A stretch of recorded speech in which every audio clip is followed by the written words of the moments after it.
I tried to walk away from my affair without creating a storm, but my husband, kind, devoted, and loving, walked in on me during what should have been the final meeting with the man I betrayed him with. I know I'm selfish. That thought haunts me every night when the silence in this house is broken only by the absence of my children. My ex-husband has every right to despise me. My family is fractured because of what I did, and I've lived with the weight of self-loathing ever since. The affair began in 2015, the year I turned 39, and I can admit now, I took my husband's love for granted. He never let a day pass without telling me I was beautiful. He craved connection, cared for me in every way, and never treated me like royalty. But as his equal, his partner, we'd been married for 2 decades, high school sweethearts who had only ever known each other. My parents adored him, and he even helped my brother through some rough patches. He was the one everyone turned to in a crisis, dependable and kind. Over those years, I gave birth to 4 amazing kids, 2 teenage sons, 18 and 16, and twin daughters. Now 13, my body changed, I gained weight, and I felt insecure, but no matter how I looked, he always reassured me that I was still the woman he desired.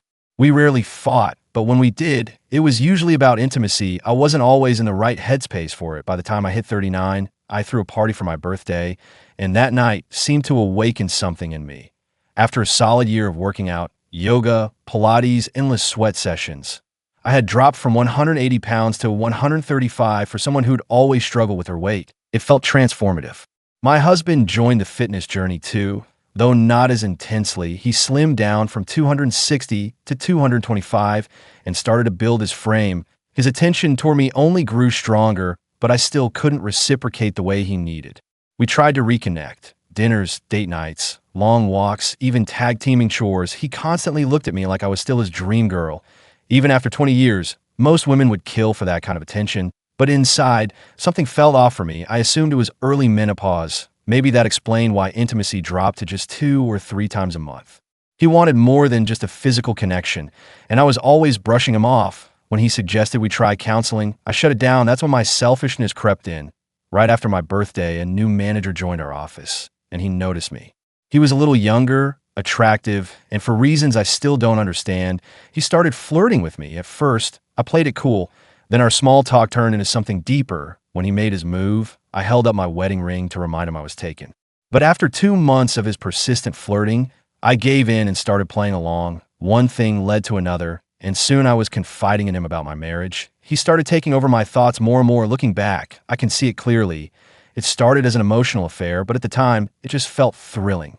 My husband sensed something was wrong. One night, after he leaned in to kiss me, I instinctively pulled away with a look that could have shattered anyone. That expression wasn't meant for him. I was just lost in thoughts of someone else. That night escalated into a fight I blamed on his attempt at affection. A week later, I met the other man at a cafe, intending to cut ties and explain that this had to stop. But before I could say anything, he kissed me. And just like that, my resolve vanished. That moment kicked off a secret 6-month-long affair. With him, I became someone I hadn't been in years. Eager, adventurous, always ready, all the things my husband had longed for, I gave to another man, and even though my husband and I were still physically intimate now, and then, it was noticeably less. I began resenting him for no real reason, picking apart his habits, finding flaws, and even mocking him. I hate myself for how I treated him. It wasn't until my brother came over and mentioned how my husband had confided in him, saying he was depressed and worried I didn't love him. That reality hit me hard. He feared I was falling out of love, and he, in turn, was losing his feelings for me. That shook me. I ended the affair that day. I left my job. I told myself I would do whatever it took to rebuild our marriage and show him he still mattered. I wanted to make him feel loved again, but the very next day, my affair partner showed up at our house with a box of my belongings from the office. We ended up talking. He wanted to know why I ended it. I told him the truth. I had to repair what I broke. I asked him to leave, but he pushed for one final moment together, and like a fool, I agreed. We went to the guest room. I don't even remember how long we were together before it happened. All I recall is the jolt, the sudden flinch, and in the sound, a bang. My husband was in the doorway. My affair partner was already on the floor, and the wall behind him had a gaping hole in it. I tried to speak, to explain, but my husband's eyes were red, tears streaming, mouth trembling. He looked completely destroyed. I stood frozen as my affair partner slowly got to his feet. He tried to leave, but not before sneering at my husband, telling him to back off if he knew what was good for him. That was it. My husband snapped, he lunged at him, I screamed, begged, tried to pull him off, and in the struggle, I ended up on the floor hard. The next few moments were a blur. Everything sounded far away, like I was underwater. When my head cleared, I saw my husband sitting next to the man, his hands bloody, phone in hand. I stared at my affair partner's face, barely recognizing it, swollen, bloodied, and surrounded by shattered teeth. Suddenly, there was pounding on the door. My husband switched the call to speaker, gently set the phone down, and then slowly knelt with his hands behind his head. The door burst open, officers rushed in, cuffed him, and paramedics followed. That's when I found out. He called emergency services on himself. After that, everything fell apart. At the hospital, my dad said nothing, just gave me a look full of shame. My brother exploded, devastated, demanding to know how I could do something so cruel to a man who'd loved me so much. My mom tried to comfort me, which only made my father lash out at her. My ex-husband's family was livid. His sisters threatened me. His parents looked like they wished me dead. When I tried to speak to my kids, they turned away in silence. My sons wouldn't even look me in the eye. As for my affair partner, he ended up needing extensive reconstructive surgery to fix the damage. My ex's face was practically unrecognizable. He'd been beaten so badly, it was hard to even look at him without feeling sick. While I was sitting in a hospital room, still in shock, a woman suddenly barged in and launched herself at me. No warning, just fury. My brother stepped in and yanked her off before she could really hurt me. That's when I found out she was the wife of the man I'd had the affair with. I had no idea he was married. No ring, no mention of a family. Nothing. That realization hit me like a second betrayal. It didn't excuse anything I'd done, but it made the shame cut even deeper. In the weeks leading up to the trial, everything just unraveled. My boys were staying with their grandparents, my ex's parents, and my daughters wouldn't even acknowledge me. I tried to see my husband at the county jail just to talk, just to say something, anything, but they turned me away. My brother had arranged for him to be transferred to the correctional facility where he worked, mostly so he could keep an eye on him. When I asked if he'd pass along a message for me, just a short note, nothing dramatic, he looked me dead in the eye and said, "Go to hell." The day of the trial was the first time I saw my husband in 3 months. He didn't even have to say a word.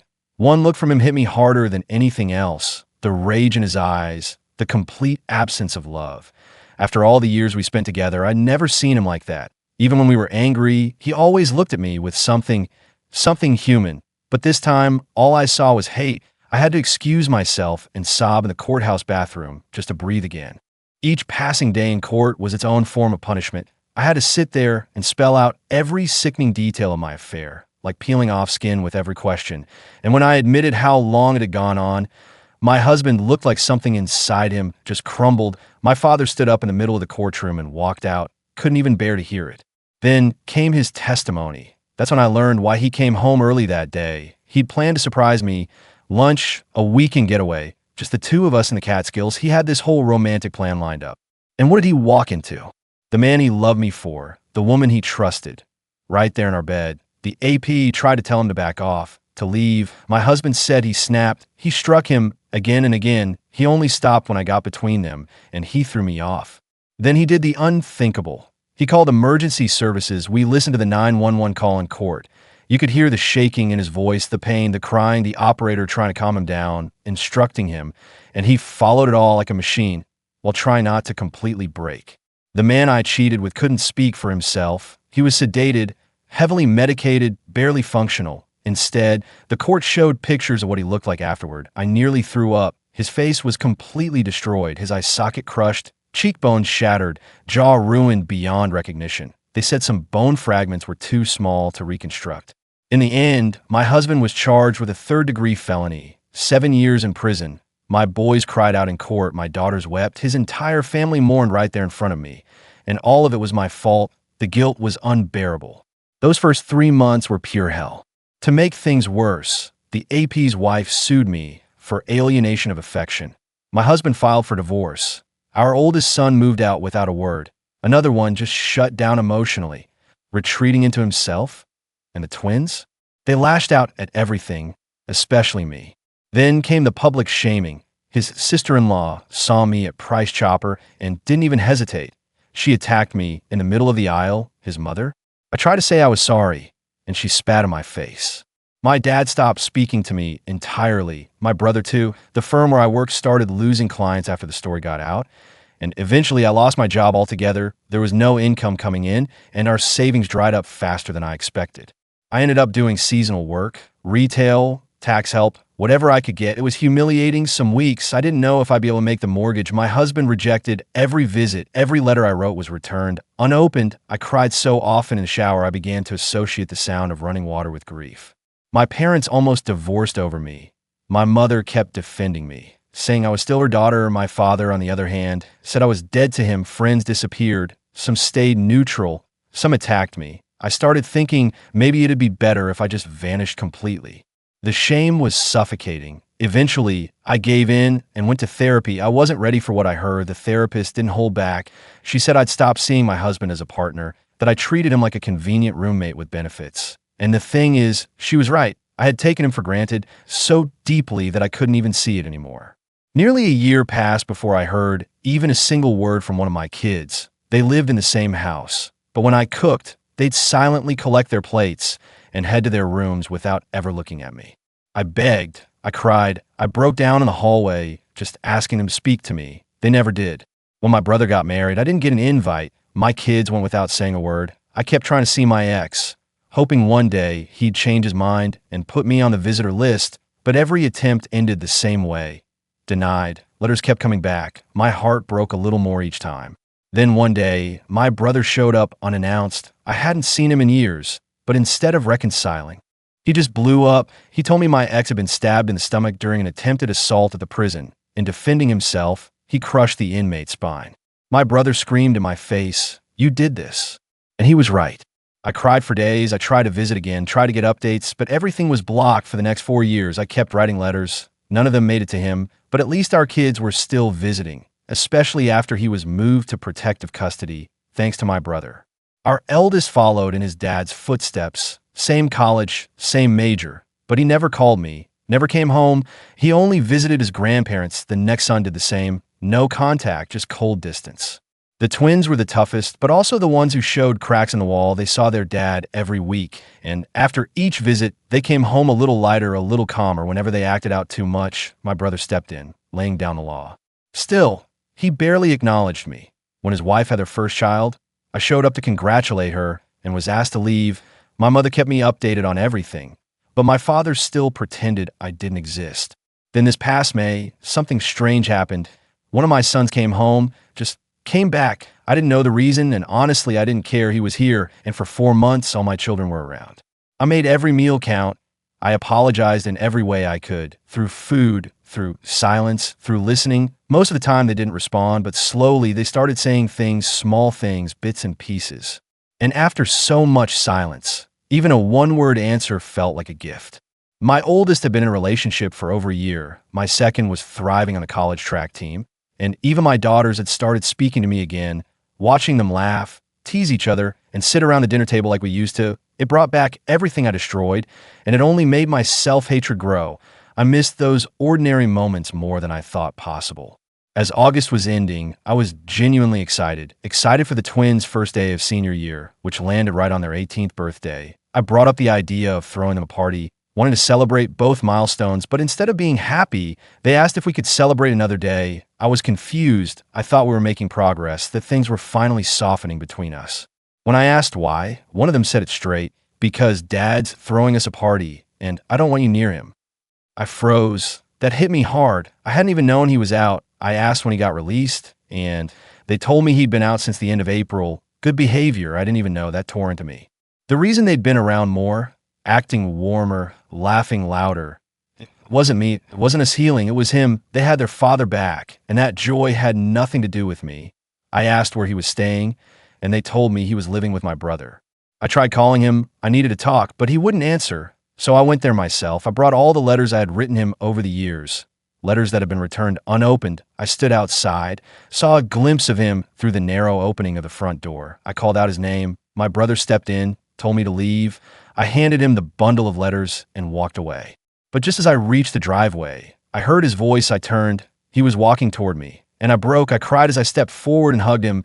He didn't hug back. Instead, he placed the letters back in my hands like they meant nothing. "You forgot this," he said, cold as ever. Then he walked away, and I just stood there sobbing. I begged, I pleaded, I asked him to talk to me, but he didn't stop. He just walked into the house and closed the door. I looked back and saw my kids standing by the entry, all of them staring at me with blank expressions. There was no love in their eyes, just distance. And that's when I realized they weren't coming back. They were only putting up with me. But I still want to fix this. I want him to know how selfish I was, how much I miss him, how sorry I am for wrecking what we had, that guilt. It's always there. So I try to keep going, keep moving through each day. A while ago, my mom told me something that should have upset me, but it didn't. Apparently, his ex-wife, my almost partner's ex, had visited him 2 years ago. She still comes around, and honestly, I don't care. All I want now is for him to forgive me, to talk to me, to sit beside me again, to look at me like he once did. I want our kids to be there too. I want that picture of us, all of us, back. But deep down, I know I ruined it. I know I don't deserve any of that. And even if by some miracle we were whole again, it wouldn't be the same. Not after everything I did. I was selfish. I'd give anything to undo it all. My oldest had been in a relationship for over a year. My second was thriving on a college track team. And even my daughters had started speaking to me again, watching them laugh, tease each other, and sit around the dinner table like we used to. It brought back everything I destroyed, and it only made my self-hatred grow. I missed those ordinary moments more than I thought possible. As August was ending, I was genuinely excited. Excited for the twins' first day of senior year, which landed right on their 18th birthday. I brought up the idea of throwing them a party, wanted to celebrate both milestones, but instead of being happy, they asked if we could celebrate another day. I was confused. I thought we were making progress, that things were finally softening between us. When I asked why, one of them said it straight, "Because Dad's throwing us a party, and I don't want you near him." I froze. That hit me hard. I hadn't even known he was out. I asked when he got released, and they told me he'd been out since the end of April. Good behavior. I didn't even know. That tore into me. The reason they'd been around more, acting warmer, laughing louder. It wasn't me. It wasn't us healing. It was him. They had their father back, and that joy had nothing to do with me. I asked where he was staying, and they told me he was living with my brother. I tried calling him. I needed to talk, but he wouldn't answer, so I went there myself. I brought all the letters I had written him over the years. Letters that had been returned unopened. I stood outside, saw a glimpse of him through the narrow opening of the front door. I called out his name. My brother stepped in, told me to leave. I handed him the bundle of letters and walked away. But just as I reached the driveway, I heard his voice. I turned. He was walking toward me. And I broke. I cried as I stepped forward and hugged him. He didn't hug back. Instead, he placed the letters back in my hands like they meant nothing. "You forgot this," he said, cold as ever. Then he walked away, and I just stood there sobbing. I begged, I pleaded, I asked him to talk to me, but he didn't stop. He just walked into the house and closed the door. I looked back and saw my kids standing by the entry, all of them staring at me with blank expressions. There was no love in their eyes, just distance. And that's when I realized they weren't coming back. They were only putting up with me. But I still want to fix this. I want him to know how selfish I was, how much I miss him, how sorry I am for wrecking what we had, that guilt. It's always there. So I try to keep going, keep moving through each day. A while ago, my mom told me something that should have upset me, but it didn't. Apparently, his ex-wife, my almost partner's ex, had visited him 2 years ago. She still comes around, and honestly, I don't care. All I want now is for him to forgive me, to talk to me, to sit beside me again, to look at me like he once did. I want our kids to be there too. I want that picture of us, all of us, back. But deep down, I know I ruined it. I know I don't deserve any of that. And even if by some miracle we were whole again, it wouldn't be the same. Not after everything I did. I was selfish. I'd give anything to undo it all. Second story. My response to my mother's post: I've done everything I can to bury my past. None of my college friends know my father went to prison. I never told them, and I don't plan to that part of my life. It's something I keep locked up, so when I was walking through campus and overheard people talking about a post, laughing, whispering, sharing it, I didn't want to believe it, but when I checked it out, the details were too familiar. It was about us, about my family. I was furious. That flood of emotions I had worked so hard to suppress came rushing in. I called my mother, and the conversation exploded. Her voice, her excuses, her guilt. It triggered everything we argued. When I later told my father what had happened, that didn't go smoothly either. But he didn't yell. He didn't lash out. He just reminded me to never speak about my mother like that. "You don't have to love her," he said, "but you still have to show respect." That's hard. It's hard to respect someone who brought this kind of shame. Still, my dad's been through hell. He never let us forget how lucky we were to grow up in a neighborhood where trying hard in school didn't make us a target. He used to tell me about growing up in the South Bronx, how if you liked books or wanted to go to college, people treated you like a traitor. It was dangerous to want more. His dad died from cancer when he was just 15, and he became the man of the house overnight. Raising his two sisters while juggling school and jobs just to help pay the rent, there was no life insurance, no backup, just grit. And thankfully, his mom later married a good man who helped give them a second chance in upstate New York. My uncle told me that back in the 90s, my dad used to get teased for his baggy clothes and his Puerto Rican flag shirt. It made him stand out, but that's who he was, always proud, even when it cost him. My dad did something no one saw coming. He fought back, and weirdly enough, that earned him their respect. Instead of walking away afterward, he helped one of them up, cracked a joke, and said they should ditch school, split a 40, and actually talk. That moment turned into a friendship. One of them eventually introduced him to my mom. They ended up going to the same college, and by the end of freshman year, they were already married. Growing up, I always saw them being affectionate, holding hands, sneaking kisses, completely into each other. Even during my senior year, when things started falling apart, Dad still looked at her like a lovesick teenager, but he never put her on some untouchable pedestal. He warned me not to do that with women. Said if you do, they won't respect you. His whole philosophy was that your wife should be your equal, your closest friend, the person you confide in. That mindset was something passed down to him for both his dad and stepdad. And my dad? He was a big guy, just under 6 feet, about 260 pounds, but full of energy, always joking around and moving like someone half his size. Some of my favorite memories are of him singing to Mom, surprising her with little things, flowers for no reason, handwritten notes, or even just a quiet serenade. He always made sure she knew how beautiful she was. He defended her, cherished her. He showed me the kind of man a woman deserves in her life. He never turned his back on family either. He stuck by my uncle through thick and thin, even when everyone else had written him off. Grandpa used to joke that Dad knocked the stupid out of him and left behind the man he was meant to be. That line always made me laugh. But it was true. Dad showed me how to be a man, a true friend, and a husband worth having. Before she cheated, my mom loved him. There's no doubt in my mind about that. He was everything to her. But even the strongest bonds can break when one person decides to tear them apart. I still remember those ugly months when she talked down to him like he was nothing, and he'd push back. But he always held himself in check. Dad wasn't some uneducated guy with a temper. He had a degree, a strong career as a financial advisor. But he could go from calm to firm in a heartbeat if someone disrespected him. Grandma used to say he was just like his own father. Gentle, dignified, and generous, but not someone you'd want to test. He tried so hard to fix things, brought her flowers, took her to dinners, invited her to dance with him in the kitchen, but she was somewhere else, mentally checked out, and it wasn't subtle. We all saw it, we felt it, especially my little brother and my twin sisters. Still, he smiled through it, told us everything was going to be okay. He thought she was just overwhelmed, that quitting her job had messed with her head. And honestly, I believed that. I really thought her stress was the reason for how she was acting. Then came the arrest, and Mom, I don't think you'll ever understand the shame we felt when it happened. Kids at school whisper about it for weeks. You cheated, and Dad got arrested for it. I couldn't even look at you. I packed a bag and stayed at Grandma's. Seeing your face made me sick, and when I visited Dad, he couldn't even meet my eyes. He told me he failed, not just as a husband, but as a man. I begged him not to say that, but he shook his head and said a real man, a responsible one, would have thought things through before doing something so reckless. He said he failed as a husband because he couldn't stop his wife from turning her back on their marriage. I asked him, begged him to look at me, but he wouldn't. He was drowning in shame. And then you actually had the nerve to ask us to forgive you. That was the first time in my life I felt like I could hurt someone. We were already broken, and you wanted forgiveness? That trial was the worst thing I've ever been through, but the lowest point? Sitting there for 25 agonizing minutes, listening to that special services call, hearing my father, the same man who would have taken a bullet for you, sobbing, begging someone to help him because his heart was breaking, not just from the betrayal, but because he knew it had destroyed us too. You try to paint yourself as his character witness. Even after we all told you not to, you went ahead anyway. What were you trying to prove? That you still loved him? That he was a good man in your eyes?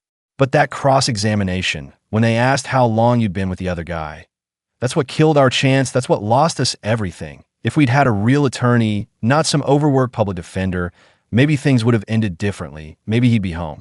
I developed a short fuse because of all that. My brother started hiding bottles in his room, drinking in secret, and one of the twins was seriously struggling, so much that it terrified me. And through it all, you didn't notice. You were too focused on trying to mend things with Dad. That was your mission. Meanwhile, I was left holding everything together for my siblings. I resented you. Honestly, part of me still does. When I left for college, didn't want anything to do with you. Just like Dad, I ended up stepping into the role of a parent when I was barely more than a kid myself. I worked full-time, juggled classes, and still sent you money to help with the bills. I get it, Mom, life was crushing, and you were drowning in your own depression. But you weren't alone. You had help, you just didn't use it. Grandma stood by you, but not because she believed in you. It was out of some twisted sense of family duty. That's what the twins believe, and frankly, I agree with them. And when Dad got stabbed, I nearly fell apart. We'd just been together that same day. He was cracking jokes about building a prison workout routine. I was halfway back to campus when the phone rang, and suddenly my brain just shut off. I don't even remember how I kept the car on the road. That period broke all of us in different ways. I never told anyone this, but I parked outside the guy's apartment. The one who did it. I wanted to confront him. I just sat there for what felt like hours. But when I saw him hobbling with that cane, Dad's words echoed in my head, and I left. Then time did what time always does. Grandma passed, and Grandpa followed soon after. Heartbroken, we all said Dad wasn't even allowed to attend the funeral. Did you know both his sisters got married in the prison waiting room? They wanted him to be there so badly they planned their weddings around visiting ours. That's the level of damage this whole mess has done. And even after all of it, you kept begging for forgiveness like it was something you were owed. You never gave us space to process any of it. You just kept pressing, pleading, hoping that maybe if we said, it's okay, then everything would magically go back to normal. But it wasn't about us. It was always about you wanting to feel better. You didn't fight for us. You disappeared, then came back hoping it would all reset. And yeah, I'll give you this. In the later years, you tried, but it was already too late. When it truly mattered, you weren't there. And then after Dad was released, he was the one who told us we should try talking to you again, that you were a good mom, that you deserve a second chance. So we did. We reached out, and for a little while, you were happy again. I even remembered what it felt like not to hate you. Dad struggled for a while to find work, but one of his old clients came through and gave him a shot. Things seemed like they might finally settle, and then the twins dropped the truth on you. Dad didn't want you to know he was out. He avoided you on purpose, and when you showed up, it rattled him so badly that he literally threw up afterward. He told us seeing you made him feel sick to his stomach. Turns out he'd been seeing someone they'd been meeting every week for over 3 years. They've been spending time together since the day he got out. So please, stop fantasizing about some reunion. It's never going to happen. If you want to reconnect with your kids, call me, but stop pretending like everything's fixable with one heartfelt post. That thing you shared last week about our worst moment? That was nothing but selfishness dressed up as vulnerability. You need to hear this clearly. To Dad, you're just the mother of his children, nothing more.